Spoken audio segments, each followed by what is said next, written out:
Oh, yes. Oh, yes. Oh, yes. What is good, straight up Tennessee family? It's your boy Ruck in the building, man. And we have an awesome night planned. It feels like it's been 2 months since I've done a show and since we've been on here. But, guys, I just want to let you guys know we back. And, man, I hated being gone last week. Absolutely hated it. But we'll talk a little bit about where I was at, what we got to do, because boy, 1 week sure does feel like 1 month, but man, we have so much to dive into tonight. The deal is done with Adidas.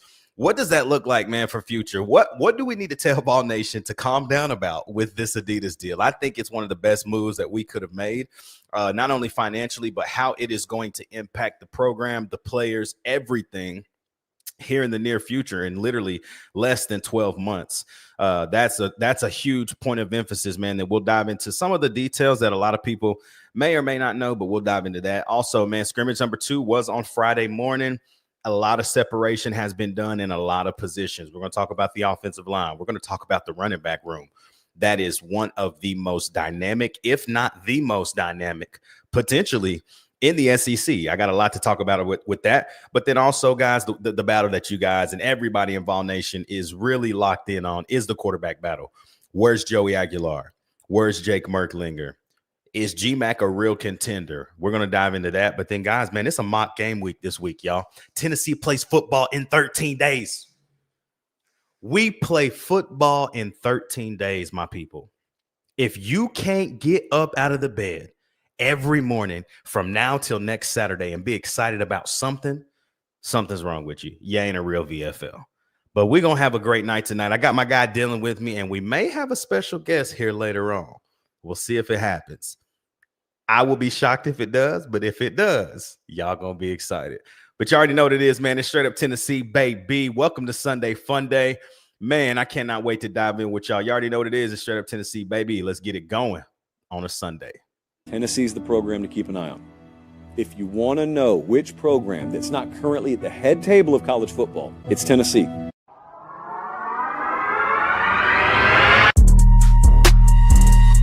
Meshack's got to go. A fire! Fire! Wins it! July Meshack wins it!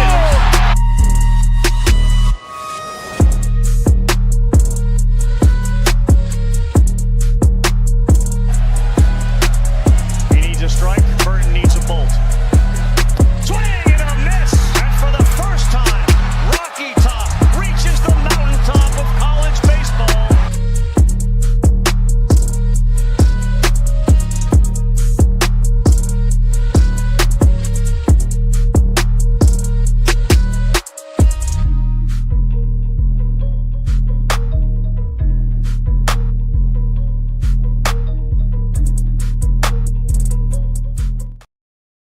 What's happening, straight up Tennessee family? It's your boy Ruck in the building, joined by that boy, that man, that alpha, Dylan, in the building. You already know what it is, though, man. Y'all know what to do. It's the top of the show. Like, comment, subscribe, join the channel. It's real simple. Join, sub. Like, comment tonight, man. I think it's going to be a lot of comments, a lot of questions about what's going on. So the chat is yours. Anything that y'all have to say, we love the chat. The chat is where we honestly love to be at all episode, all show long. So all y'all got to do, if y'all have any questions or you have any comments, throw them in there. If y'all don't remember last Sunday, we were visited by a guy by the name of King Malik. And boy, he took the show by the hands, and we put him in a corner a little bit as a delusional Florida fan. But Dylan, what's happening, bro? It's Sunday, bro. 13 days, bro. What? Yes, sir. Less than 2 weeks. It's so crazy, bro. I mean, it's been an eventful day for me, obviously. I'm not in my regular setup, as everybody can see, but hey, we got less than 2 weeks, man. Let's get it. It's right around the corner. Let's see what's going on in the chat to start off. Mississippi Vol. What's up, Mississippi Vol? Says, hey, Ruck, go Big Orange, man. Yes, sir. Artez, my guy. Artez is a member of the channel. Y'all see that? Artez is a member of the channel, and that means he's also in our Discord channel, chopping it up with us daily. Literally, man, we have so much fun in there. All you got to do quickly, like, comment, subscribe, join the channel. Boom. We'll send you the link to the Discord. Artez asks, who's going to Atlanta? If you're in the chat right now, man, you going to Atlanta, go ahead and pop in. I will be in Atlanta. Kind of happened on a whim. It really happened on a whim. It kind of happened out of nowhere. But we're excited. Can't wait to get down there and cheer on the Vols literally in 13 days. I think that's the biggest thing, y'all. The fact that the offseason seems so long. It seems gruesome. It seems just slow. You get to spring, slow. Then you get past spring, and then you finally get to a place like summer, and you're like, oh, man, these guys are getting bigger. These guys are getting stronger. And then you get to fall camp, and you're like, oh, goodness gracious, fall camp feels like it's taking so long. And then you get to 2 weeks out, y'all, which is where we are.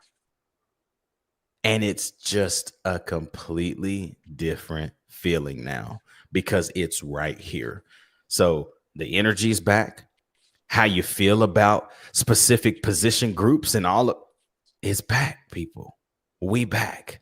And it's something to get excited about. So an eventful week last week, bro. I feel like so much happened on the worst week for me because your boy was in New York, literally working a long conference, had access to my computer, but I wasn't getting in the hotel, y'all, till like 10:30, 11 o'clock every night. And I was like, nobody's going to watch us live at 11.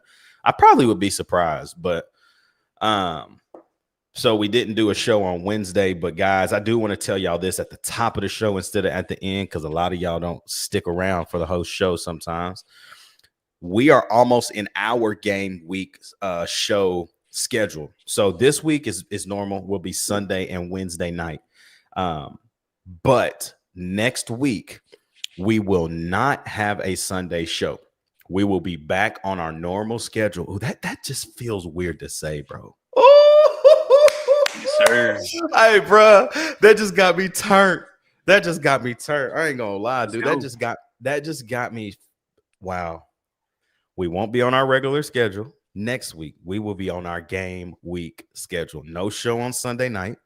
Next week, we'll go Monday night live, Wednesday night live, and then on Friday, we'll have a show that drops that won't be live, but it'll be a show, and that is our one more day episode, man, where we dive into a whole bunch of stuff, pre-game in the games. We'll go through the SEC.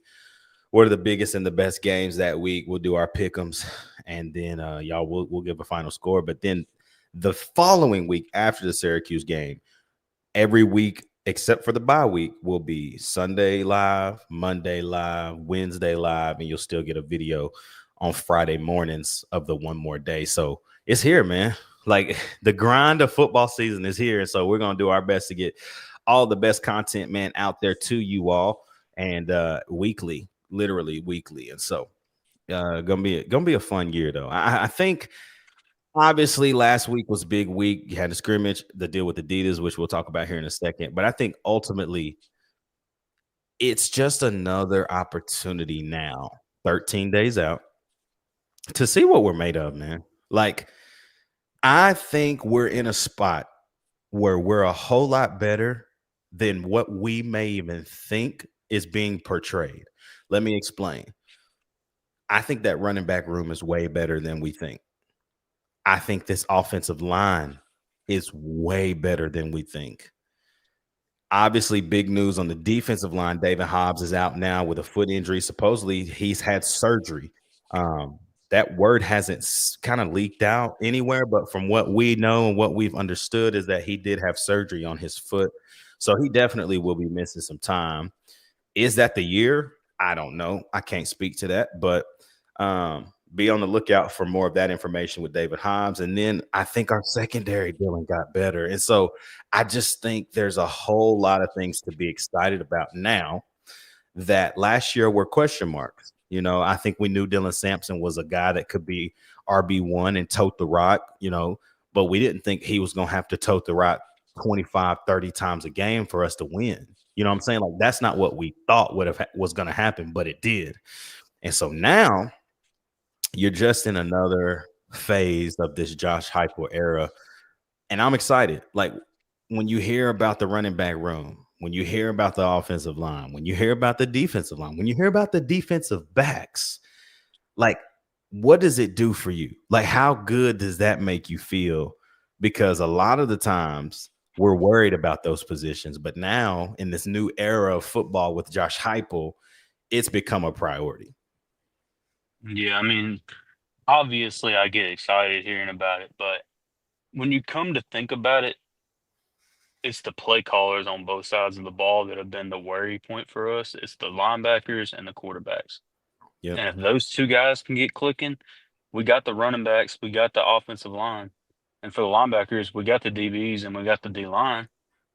So as long as those positions figure themselves out, dude, we can forget 9-3 and 8-4. We talking 10-2, 11-1. Now I'm not talking that yet, but see, we getting delusional, bro. We 13 days out, we start talking crazy. Oh yeah, I'm drinking all the Kool-Aid, bro. I'm all the way sold. Y'all, let's dive in a little bit, man, to the Adidas deal. Obviously, Tennessee as a whole, the entire university will be a Adidas 3-stripe school. This is a huge press release that happened on Wednesday. If you hadn't seen all of the information about it, it's huge. And I think that it's a good thing. You know, you're seeing the number 20 million kind of get out there, but I have a lot of notes, man. I just went through a whole bunch of different things to kind of figure out like what's going on here. And so if y'all have no idea what I'm talking about, this is kind of a summary. Tennessee obviously signed with Adidas, and it's not just a return, but like this isn't just us going backwards. Like this is a complete strategy deal. Like this is a future thinking deal for Tennessee athletics as a whole, right? Like the creative juices that they're going to give us, the long-term financial backing, like from next July to the next 10 years, the financial backing from Adidas is bigger than any deal from an Adidas sponsored school that we've ever seen. It literally, there was one news outlet that I read that said it's literally going to reshape Vol athletes and fans' experience. Like this is about to be wild, bro. And a couple of things, key details, right? A lot of people you know, supposedly the true number has not been dished out, right? Like people keep saying 20 million, but like Vol, Tennessee and Adidas is probably never going to let you know what that number is. Because that's just what we do. But here's the key details of it. It's a 10-year deal. All right. And Tennessee will officially reunite with Adidas and its footwear, uniform, apparel, and sideline. This is beginning in the 2026 and 27 seasons. The partnership with Nike will run till basically June 30th of next year.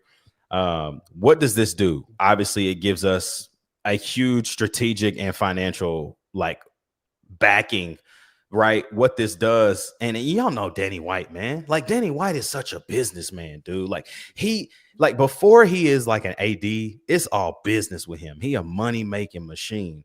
And so he felt like as Tennessee's profile is rising and the fan support, Adidas loved that. And Adidas basically delivered us the best apparel deal in college football history. Okay. Sure. We don't know that deal. We just know that what we've heard. But what this also is providing, guys, this is not just gear. This isn't just pullovers and jerseys and socks. This is NIL opportunities everywhere. So Adidas is going to provide NIL to athletes across all programs. That's not normal. That is not normal for a brand to be literally being a deliverable in your NIL deals. Like, this is why cough, cough. Tristan Keys is a Vol, y'all. I'm letting you know right now, Tristan Keys is a Tennessee Vol, and that's all you need to know. But the other thing, Dill, like this is the thing that all the fans are freaking out about, right? Like, we will have full creative control over everything. This is from stripes. This is from patterns. This is from color codes. This is all I'm hearing from all of my old Tennessee Vol fans. The last time the they were Adidas, they didn't get the orange white.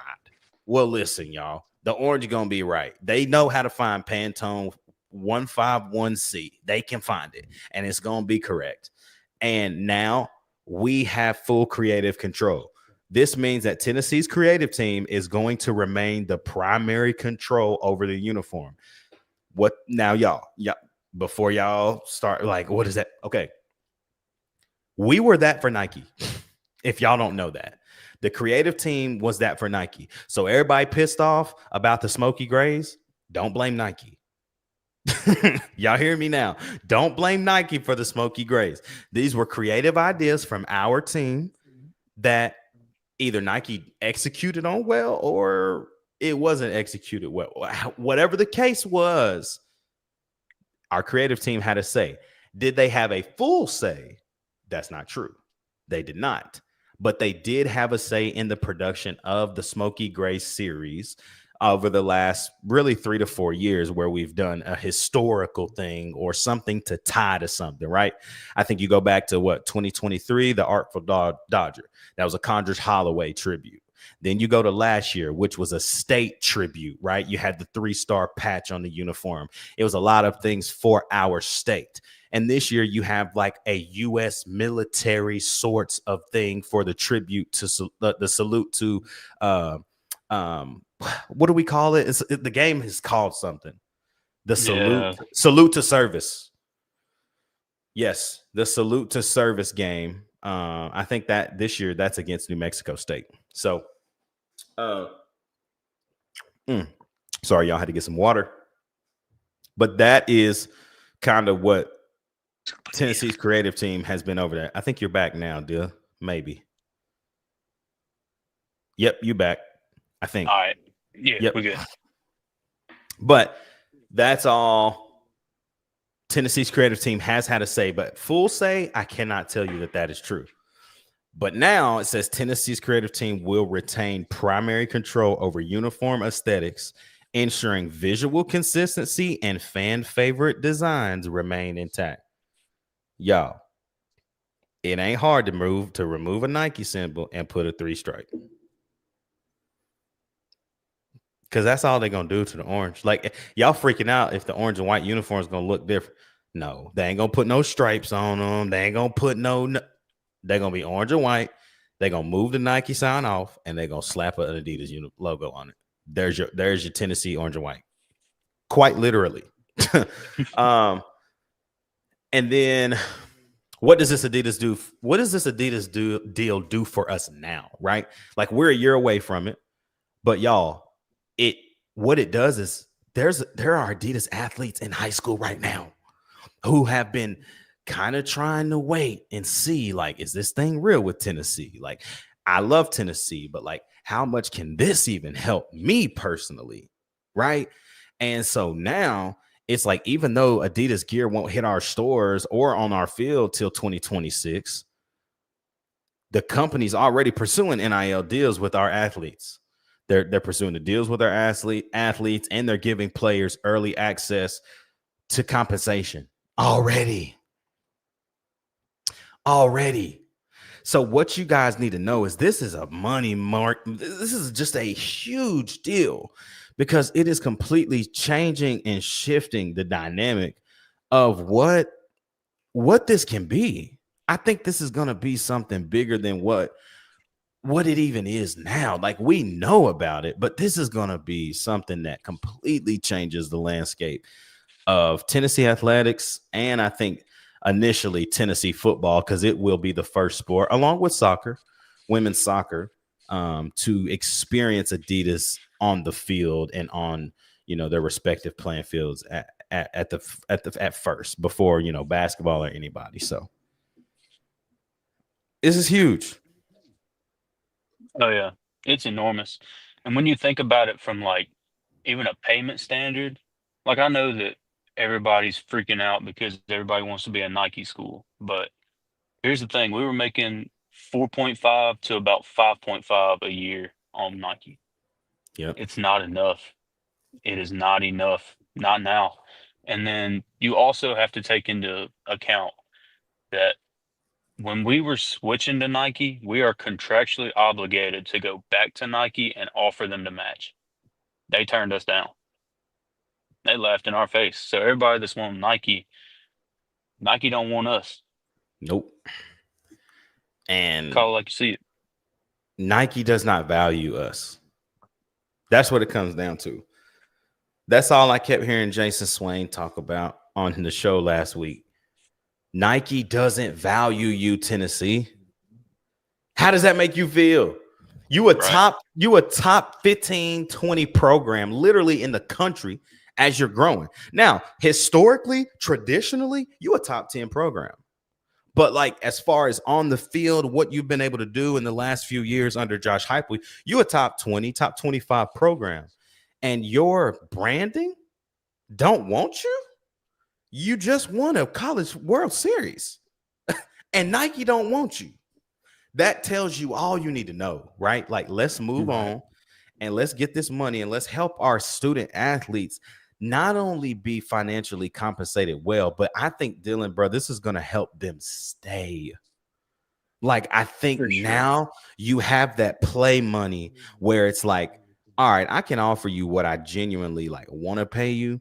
And then if you come back and we really like in all sports and we really are like, man, if $250,000 is what is what's keeping you from being here, have it. Let's ride. Right. You know what I mean? Yeah. And that's a whole go ahead. That's a whole nother story because everybody gets so upset about how we're not active in the portal, but you got to remember that we got guys threatening to leave at the same time that we're supposed to be scouting guys in the portal. So we can't have our hands on two things at once. We got to take care of who we got in the building.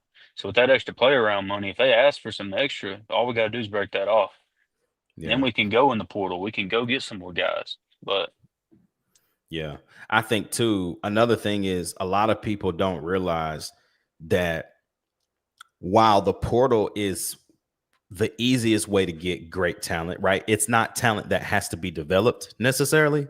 Like it does, it still does, but it's most of the time it's proven, right? Like most of the time, guys that you want that are the big name guys, they're proven for the most part. But then you get a guy like Joey Aguilar, who, in my opinion, has proven that he's capable, right? Now, he didn't go and do it in a large scale, but like I've told y'all this 100 times, if you're playing Division I football, I don't care what level, I don't care what conference. There are thousands of other players that cannot play where you are playing. So you did something to get there. You can play it anywhere, bro. You can play in the SEC. You can play in the Big Ten. I promise you can. It's just things have to change, right? Everybody's worried about Joey's picks. That will change. Decision-making has to change. Decision-making has changed for Joey since he's been under Josh Heupel. And we'll talk about that in the scrimmage notes here in just a minute. But I'm saying all that to say, y'all, like, we haven't been able to just fork out big bucks to go and get guys. So everybody's worried about the receiver room. Yes, depth is an issue. Yes, it is. Yes, we're young. But Jason Swain was asked this week, this is by far the most talented wide receiver group we've had under Heupel. They're young, but when we're talking about talent, it's the best group, 100%. There's so much talent in that room. And it's going to, and a lot of it's developed talent, right? Like Mike Matthews, a 5-star. He didn't do what he had to do last year. That's why he didn't play. And Heupel don't care. Heupel don't care who you are, bro. If you ain't doing what you're doing, every time they ask the man about what Boo Carter is doing, he's like trying to get something out of his teeth. He's so pissed. He's pissed at the guy. And it's because he expects the most out of his guys. And so That is why I think the receiver room is going to be a lot better. Yes, we know they're more talented than any room we've had under Hypo, but I think the play is going to match up because talent, man, there's some things, deal, bro, you just can't teach, man. No. And that's what we got in that room is because in the past, we've usually recruited prototypical Josh Heupel guy. You're going to have a big 6'5" guy like Brew McCoy on the outside. You're going to have a 6 foot Squirrel White. But now we got guys that are like 5'10" and like Yeah. 170 pounds soaking wet, but they can run. And then we also got a 6'3" Mike Matthews who you can just toss it up to, and he's going to come down with it. You just have so much diversity and so much fluidity in your receiving core now that you didn't have in years past. Yeah. Yeah. And that's what I love about it. I think here, I'm gonna say this now. I'm gonna say this right now. Obviously, I think the guy for everybody to watch out for is Braylon Staley. I think if healthy, that kid is gonna be special. Shout out to the man. Hold on, real quick. Shout out to that man, Adrian. He says, "What's good, everyone?" Y'all see it? He's been a member of the channel for how long? 20 months, man. Almost 2 years. Adrian, appreciate it, my boy. As always, man. What's happening? Get that chat fired up, Adrian. Go ahead and throw some questions in there and get people in here starting to ask some questions, bro. But going back to what I was saying, Dill, I think Braylon Staley is the guy that we need to be looking out for. I think he's such a speedster in that slot, but he also it's very rare that I saw the dude catch the ball, and at least on his tape from high school, I never saw him bring it into his body, bro. It was straight hands, like just hands everywhere. And what that tells me is the catch radius is bananas on a guy that's 6 foot. Like that means that the tough out stretches, the tough ends, like if we're a little high, like he has a radius where his hands are gonna, if they come in contact with the football, we can be expecting of great things. But I'm gonna tell you, man, I really think there's another guy that everybody hasn't really been high on. We're all excited about Travis and Rad Jackson. Like, we're excited about those dudes. Amari Jefferson wasn't Mr. Football in Tennessee for no reason. And I'm going to tell y'all, if that kid comes out and plays to the level and potential that we know he can, that's all I'm going to tell y'all. That's all I'm going to tell y'all. Because he can do it. He can do it. I promise you he can do it. So,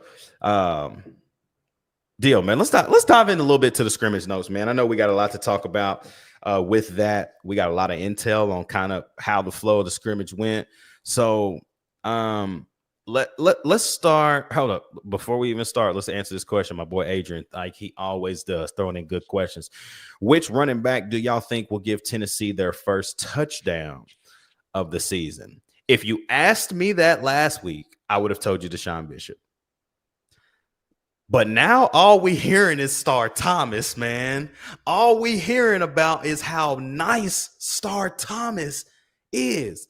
How he is literally, like, one outlet out there said Star Thomas is almost untouchable as far as how he's been able to run behind the tackles, man. Like, he's your guy that we might run 22 with him, right? I think we'll run up the gut with him. I mean, we've done it with everybody, especially in the trap game. You know what I mean? But he's a guy where we're trying to run, if you play NCAA 26 or 25, buck sweep. Get him outside. Let's ride. That's what we want with Star Thomas. But I think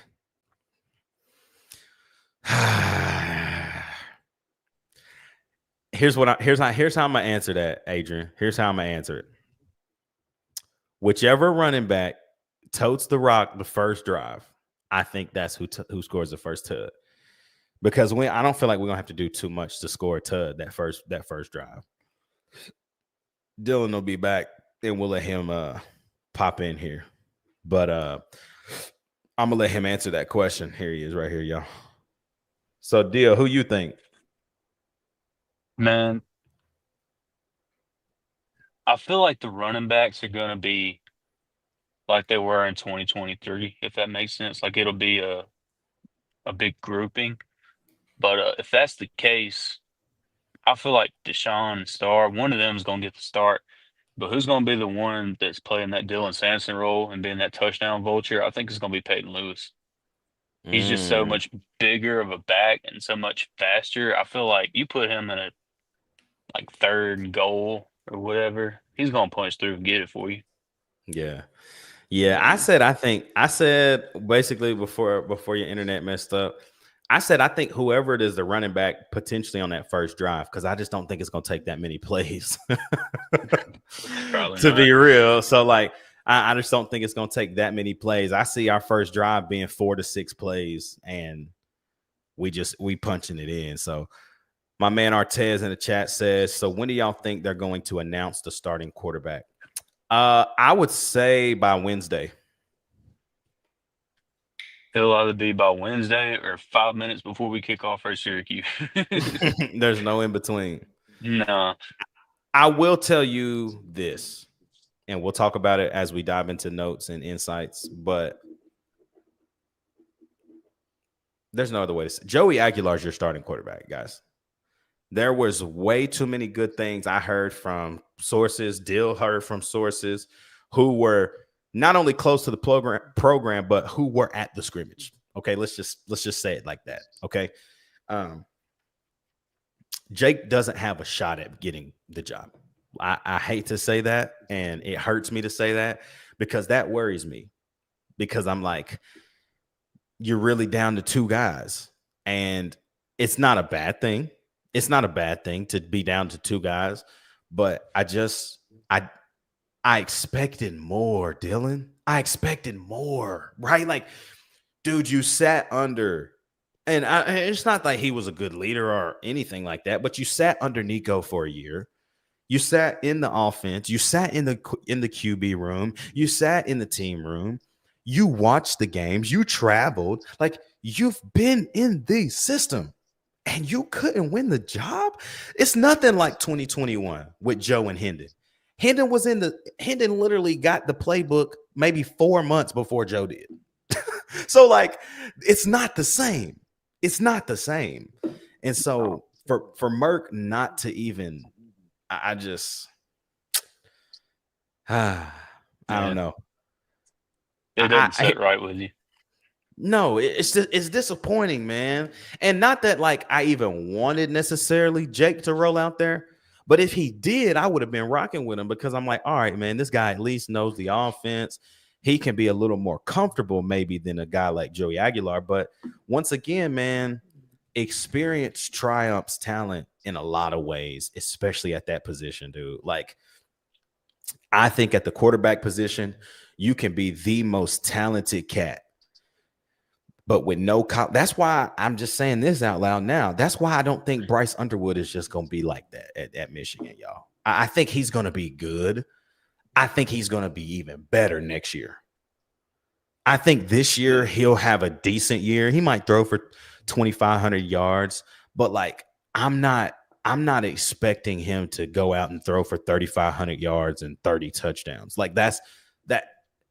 He's talented with no experience.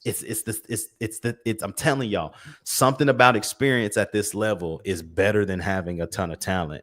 And I know you're like, well, Rob, you just said the receiver room was talented. They are. They're extremely talented. And I'm very nervous that the experience is not there, right? You got a guy in Chris Brassel who has a ton of experience playing, but everyone else is talented. But this is the thing about that position that's way different than the quarterback position. There's more of them than you have in a quarterback. When you're starting a quarterback, that's one dude. When you're starting receivers, it's typically 3.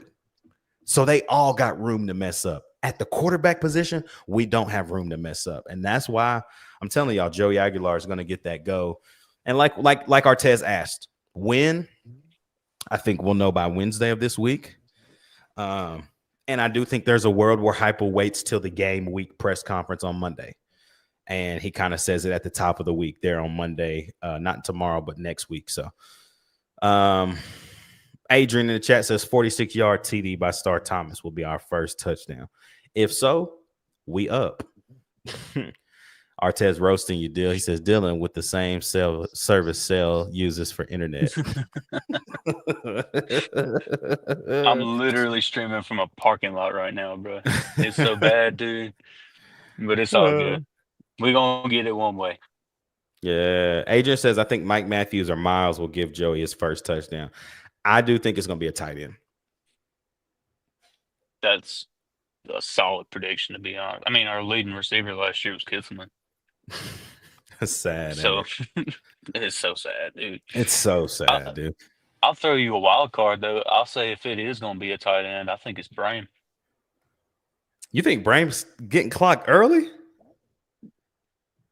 You've been hearing the same things I'm hearing. That's what I'm thinking. I know. I'm hearing Brame is all that we thought. Okay, we haven't even got to start about fall notes. Let's dive in. Okay, let's go. Let's start on the defensive side of the ball. Obviously, I talked about it earlier. David Hobbs hurts his foot, has surgery. But supposedly with this scrimmage, Dylan, and let's make sure that, you know, we're on the same wavelength. They had a thud scrimmage, which if y'all don't know what that is basically you are hitting the guy and not taking him to the ground. And this is something Josh Heupel likes to do in scrimmage number 2 and 3. Like they'll have another scrimmage per se, but it won't be anything like what they've done to kind of separate competition. But they had a thud scrimmage, which means they're hitting the guys, but they're not taking them to the ground. And it is a safety and player protection. That's all it is. And so you don't want to end up like Alabama, who just lost their starting running back because they were tackling in a scrimmage and he broke his collarbone. You don't want to be like that. And so that's why Heupel does what he does. And so while it was a thud scrimmage, there was still pads popping, and the defense once again dominated. But you'll be shocked. They didn't dominate early. The offense did an amazing job early with the tempo. The tempo is back, y'all. That's what I'm going to tell you. Under Joey Aguilar, the tempo will be back. Josh Heupel was asked in his press conference on Friday, you know, like, what is Joey Aguilar's command? Like, how has he been commanding the offense? Quite literally, Heupel said Joey Aguilar has earned his praise. Like, he's earned the praise for his pacing, aka tempo, his confidence, and his command of the offense, particularly during the walkthroughs that they have. They do walkthroughs at night where they're going through just mental reps, y'all. Like, it's just mental focus, mental reps. How good can we be? He is acing those. That's maturity. That's experience. And so when you hear your head coach talking about a guy like that and not talking about any of the other guys like that, you got your answer. But anyways, defensively, corners had another great day. Guys, I'm going to tell y'all right now, a guy that you need to be looking out for. I know everybody's excited about Colton Hood. Everybody's excited about Jermod getting back. Freshman Tyler Redmond. Freshman Tyler Redmond is sounding like he's going to play downs early. He's a dog.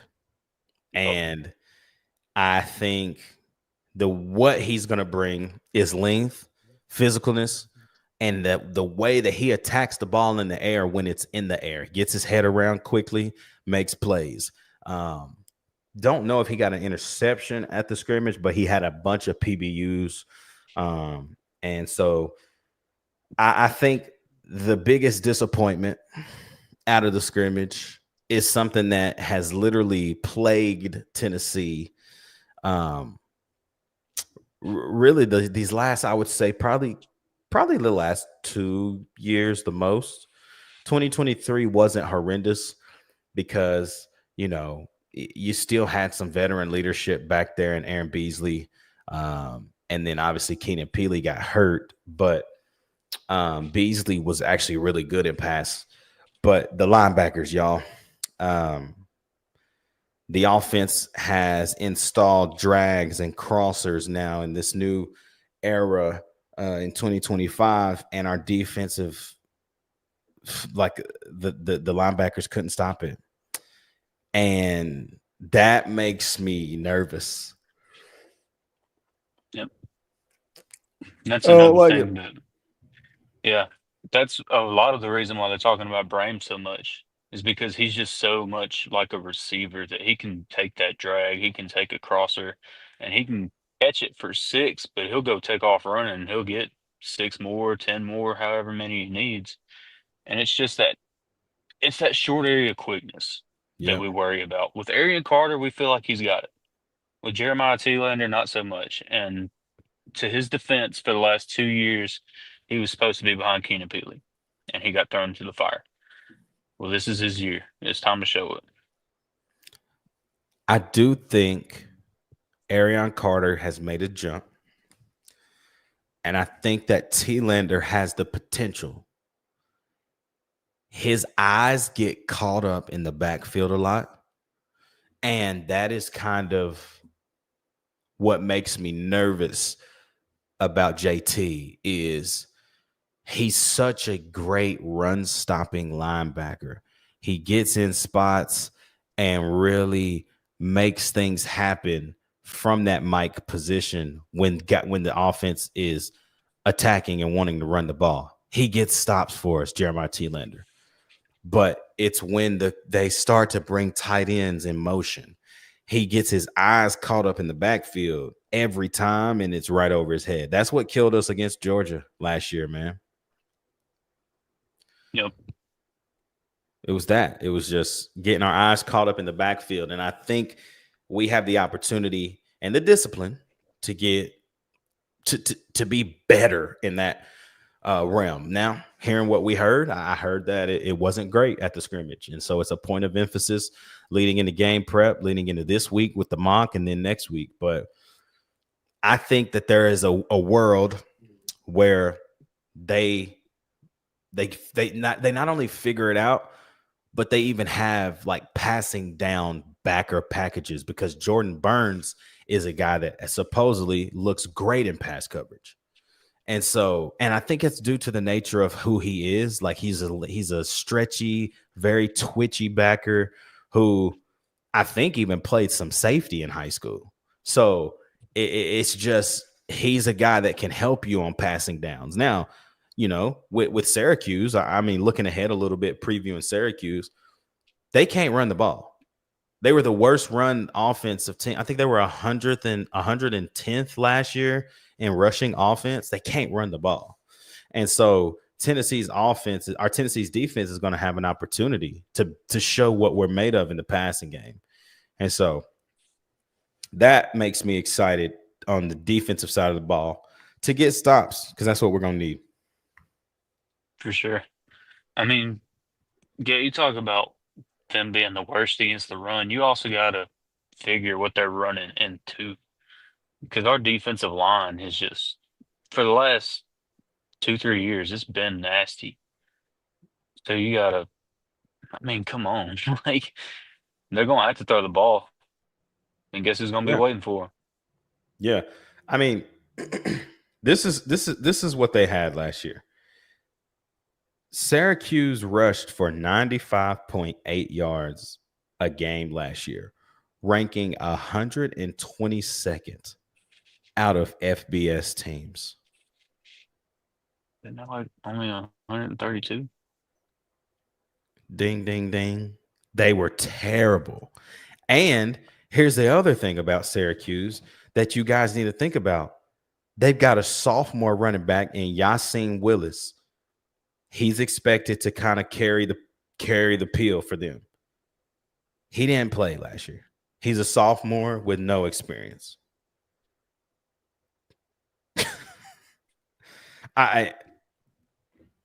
Last year they only averaged 3.2 yards a carry. I'm not trying to give y'all the Who is Syracuse episode tonight, but I'm just letting you into what's coming. And the biggest thing that they have as an issue, again, for our defense to capitalize, is they have so many penalties. And if y'all don't think that Mercedes-Benz is not going to be full of Pantone 151C, you lost your mind. I don't know any Syracuse fans that love them enough to fly from Syracuse to Atlanta. Like I'm just saying. You go look at the tickets. Go look at Syracuse side, dark blue everywhere. That means that it's more than available. And if you see that it's more than available, that means that the sections that are bought up are Tennessee fans. Okay. Yep. Okay. Anyways, let's move to the offense from the scrimmage deal. Kind of dive in a little bit from what you know, what you've heard, and get the people what they want to hear. Well, from all accounts, obviously we just heard about it, but Joey Aguilar is pretty much guaranteed to be your starter. He's taking over on operations. He's going with the tempo. He's doing everything that he needs to do. And from the receiving core, it's good, but it's not where we want it to be just yet, because obviously we're still beat up. We're still banged up. We got a lot of guys that are true freshmen. So we're just weeding through that. And then tight ends, I feel like that's going to be our bread and butter. That's going to be what we live and die by this year when it comes to receiving. Obviously, Miles Kitselman, he's doing Miles Kitselman things. He's catching the ball. You don't have to worry about him. Ethan Davis, I feel like Ethan Davis and Deshaun Brame, those are going to be our two go-to guys out of the receiving from the tight end. And running backs, obviously, just a three-headed monster. Just give them the ball and watch them go.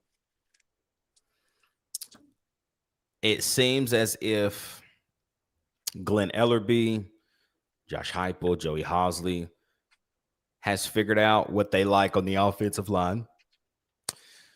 The number one group last Friday from left to right was Lance Hurd, Wendell Moy, Sam Pendleton was at center, Jesse Perry was at right guard, and David Sanders was at right tackle. While you have a very inexperienced right side, you remember what Glenn Ellerbe said about Jesse Perry, right? He said he was perfect. Perfect. Behind that line, Joey Aguilar was accurate, making good decisions, and the tempo was flowing behind that line with Joey Aguilar. That's what Heupel was talking about when he talked about his command and control. It was with that line. That's really all y'all need to know. Like that's what you need to know is who was up front and who was playing quarterback when things. Did y'all not see the video of that deep crossing route Joey threw to Amari Jefferson? That was a complete dot. I'm just telling y'all, man. Yep. I'm just telling you right now, you better get ready. Big thing Heupel said. You talked about Deshaun Brame.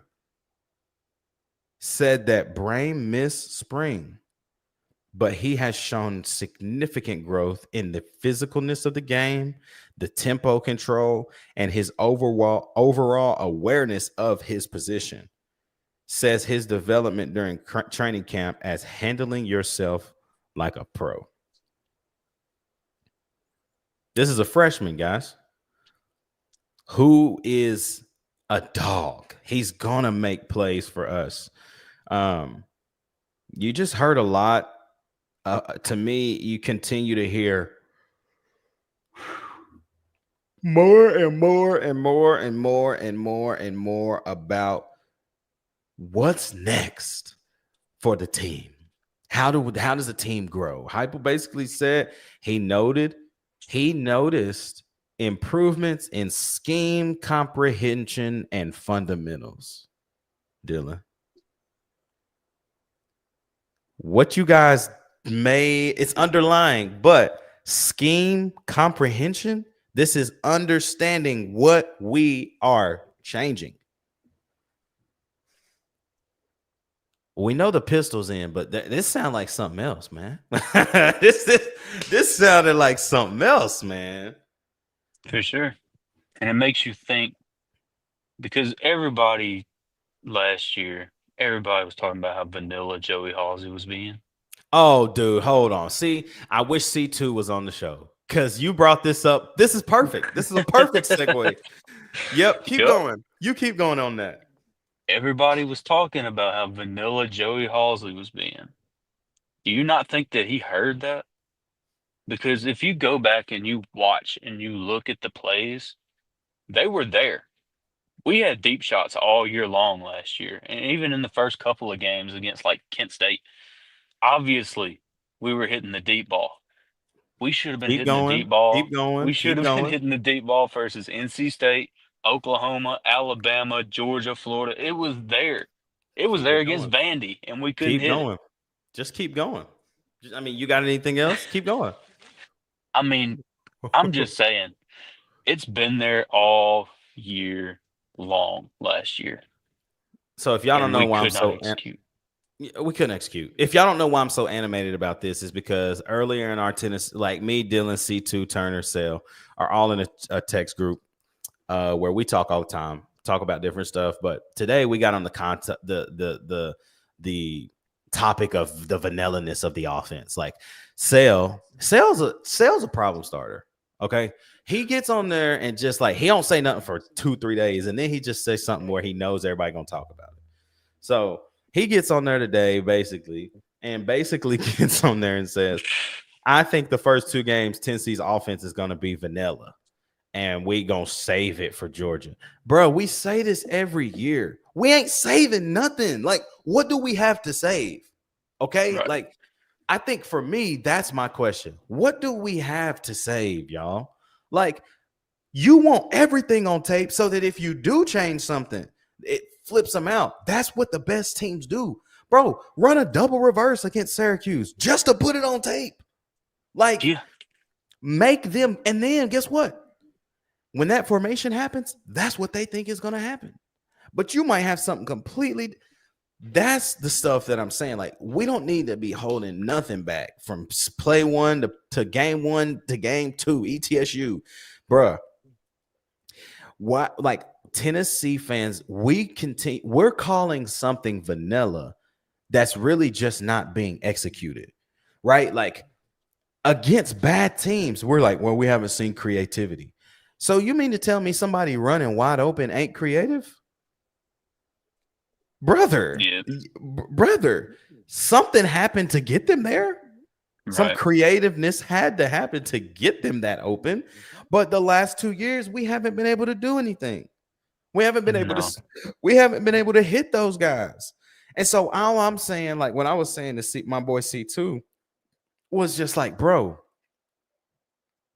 we got to stop talking about stuff being vanilla. Like, what? Like, and I said this, Dylan, and I was even still thinking about it up until the show. I said, name me something from the last 2 years that's been creative. Like, name me a play. I think I said, name me a play from what 20, like in the last 2 years that's been, wow, that was creative.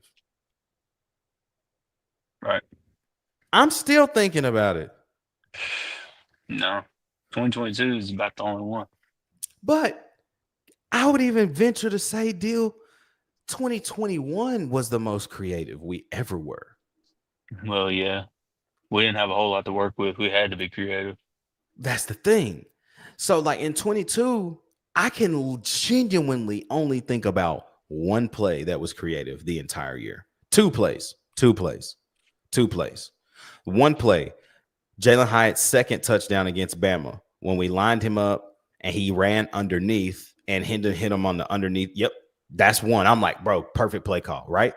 We haven't seen that since then.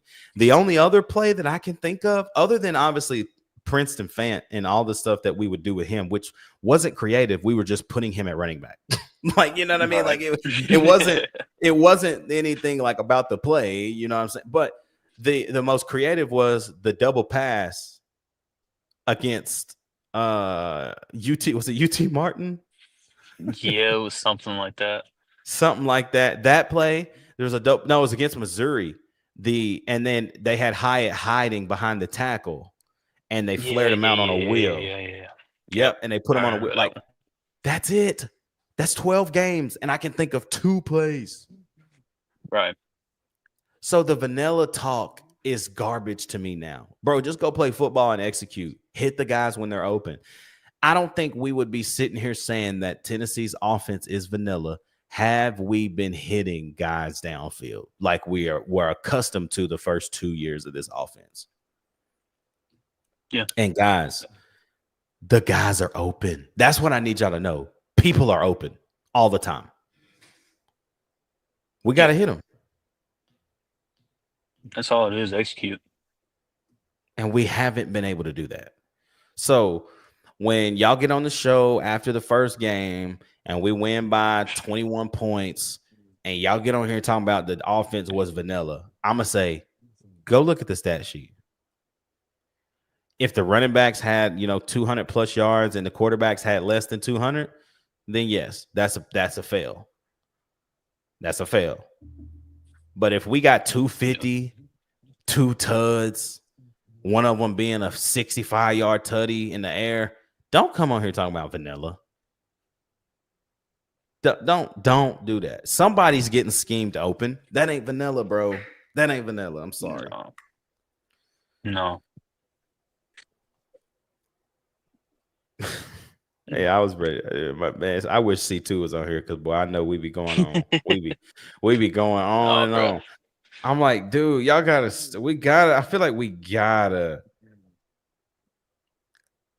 And this is hard though, but we gotta move past 22. I think we all were just so. The reason we talk about it is because we weren't supposed to do that. No. Nobody thought. It's a blessing and a curse because it was so much fun in 2022. Like I remember coming on the shows, and every show we'd be hyped. We wasn't worried about Alabama. We wasn't worried about Florida. No, that's the thing, bro. Like that was a year, bro, that literally nothing, dude. I used to go to the games and just be free. Like it's just like that's what it felt like to be like, man, we ain't losing. Like losing? What? Really? Right. You know what I mean? Like it wasn't an option. Yeah. But that's the curse part is because in 2022, literally everything fell into place perfectly. Hendon had a top 5 offensive line. Hendon was being Hendon. Receivers were catching the ball. And it didn't matter that we had a bad defense because we were scoring 60 every game. So it didn't matter, dude. So now to have that flipped where if you became a Tennessee fan recently and all you're used to is that offense, it's a complete switch up to be a defensive football team now. But that's what we got to live by. Yep. And until someone shows us otherwise. And I think Joey can. I really think Joey can, bro. I think he can. I think that he can come in, make the right plays, make the right decision, cut down on the turnovers. And, dude, he can go out here, dude, and legitimately be a Tennessee legend in 1 year. Yeah. I mean, it's falling into place perfectly. I mean, the story's already being told. We had Nico, the chosen one, the $8 million kid coming in. He leaves us. And then we got this old kid from UCLA, used to play at App State. We ain't expecting nothing much of him. If he kills it this year, dude, do you know the stories that I'm going to tell my grandbabies when I get older about Joey Aguilar if he kills it this year? Come on, bro. Come on, J6. That's what I'm gonna call it, boy. J6. For real. J6. J646. You hear me? They're gonna have a t-shirt out quick. Oh, yeah. Y'all, I'm gonna tell y'all this. I really, really wish that I could tell y'all how exciting this first game is going to be. I think we're going to see things that we've never seen. I think we're going to see plays and concepts and formations that are going to give everybody that has to play us after Syracuse fits. It starts with the pistol. You're not seeing that in the SEC. Like Missouri, but you didn't see it a lot after Cody Schrader and Luther Burden left. Past that, guys, like, Right. this is something Joey's ran his whole life. Like, I say his whole life, but really his last 2.5 years, that's going to be explosive. I'm just telling y'all, get ready. It's going to be a fun year. And it all starts next week. It really starts tomorrow. It's a mock game week, man. Like, this is not something to take lightly. They're going through a lot of mental reps. They're going to get out on the field. They're going to do some field work. But it starts with a mock game week this week. And then next week, man, it's game week. It's literally game week. This weekend, dude, we got football on this weekend. Iowa State, Kansas State, and Dublin, Ireland. It's everything is lining up, bro. And I just can't wait. I'm excited. I can't wait to go. I can't wait to be in Atlanta, go see the boys play. And I'm taking my son to his first game. That's going to be his first one. So that's going to be lit. That's going to be litty. I keep telling him, I'm like, bro, you excited? He's like, oh, I'm so excited. He's 3. So he's like, I'm so excited. He said, when Tennessee score, we're going to sing. He calls it Rocky Talk. He said, we're going to sing Rocky Talk. I'm like, yeah, Rocky Talk will always be. He always goes, woo! Yeah. So, yeah, That's man, it's going to be fun. But y'all, thank you for tapping in with us tonight, man. It's game prep, man. It's game prep week. We'll be back live on Wednesday, like I said. And then next week, y'all, we're not live on Sunday. We're live on Monday, live on Wednesday. And we'll have a show pop up on Friday for the one more day. If y'all don't remember the way our episodes go, Monday is going to be called Who is Syracuse? This is where we dive into the scout. I got a lot of great things on Syracuse. I tried to hold back tonight because I got a lot of good things to say about Syracuse. I think that they're well coached. I think that they have a lot of great skill guys, but they have more questions than answers right now. And we'll talk about that next Monday. That's the Who is Syracuse. On Wednesday, same thing, man, midweek chat. What we do on our midweek chat is we dive into Heupel's press conferences, player interviews, any intel really that we find from Monday to Wednesday. We're dropping that on Wednesday nights live. And then Friday is our one more day. This is when we do our college football pick'ems. We do our playmakers of the game. We do pump the gas, hit the brakes. Oh, I forgot, boy, pump the gas, hit the brakes. Like we do a whole lot of things. And so Fridays are fun and they're a little more structured than every other show, which is fun because it's probably our shortest show of the week. It's more like a 30 to 40 minute show, but it brings you a bunch of details heading into the game. And then we finally, at the end of Friday, we give you our final score predictions for the Tennessee game, whoever they're playing. So, but boys and girls, we'll be back Wednesday. It's going to be a fun show. Excited. Should have all the boys with us. And that will be a party. If we can get everybody on there, it's a party, y'all. I'm going to tell y'all right now. We'll probably be on for 2 hours. I'm not lying. We won't be able to shut up. So, but y'all, thank y'all, man, for tapping in with us tonight, man. Again, we'll be back live on Wednesday. Rest up. You got 13 days, man. And I need everybody and their mama who can to be in Atlanta for the Tennessee and Syracuse Aflac kickoff game. But till Wednesday, guys, for my guy Dylan, it's your boy Rucking the Building, man. We love y'all. We thank you. Straight up Tennessee, baby. We'll see you guys live on Wednesday night.